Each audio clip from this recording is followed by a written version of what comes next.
Good afternoon, folks, and welcome to Afternoon News with Simon Williamson. Today's edition is live from Paris.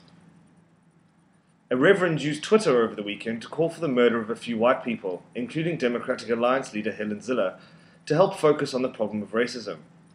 Ziller responded by charging the man with hate speech. The man of Jesus has a point, though.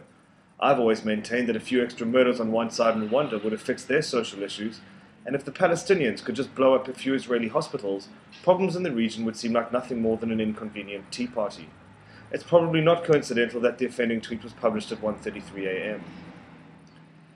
South African President Jacob Zuma acknowledged factionalism in the African National Congress during the party's centenary celebrations over the weekend and said the organization needed to stamp it out.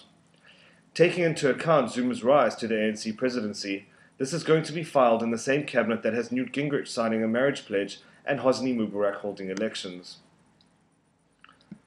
An Australian woman survived when her bungee rope snapped and she fell over 100 meters into crocodile-infested waters in the Zambezi River. Erin Langworthy, who is 22 years old, said after the experience, "I landed with my legs tied and then had to swim to the Zimbabwe side of the river through the rapids." We expect the people who must have forced Langworthy to jump off a bridge and dangle over a river full of things that could eat her are still at large. Ex-Durban city manager Mike Sutcliffe said on Monday that he was already an ordinary resident of the city after having stepped down from his controversial tenure a week ago. Now that the man no longer has a publicly funded driver, it will be nice to see him forced to match Durban's road names with actual arrival at a destination.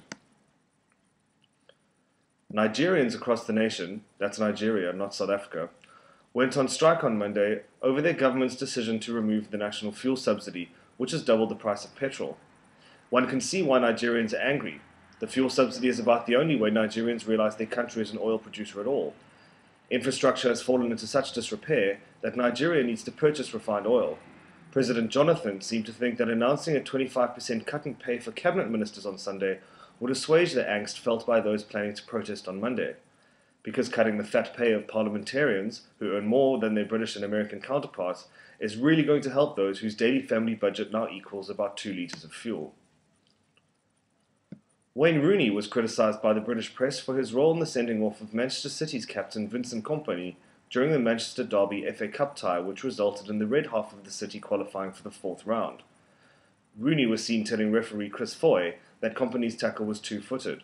While Foy's decision was, for the most part, stupid, Rooney's assertion that the tackle was two-footed is 100% correct. The British media seem not used to Rooney being on the correct side of anything.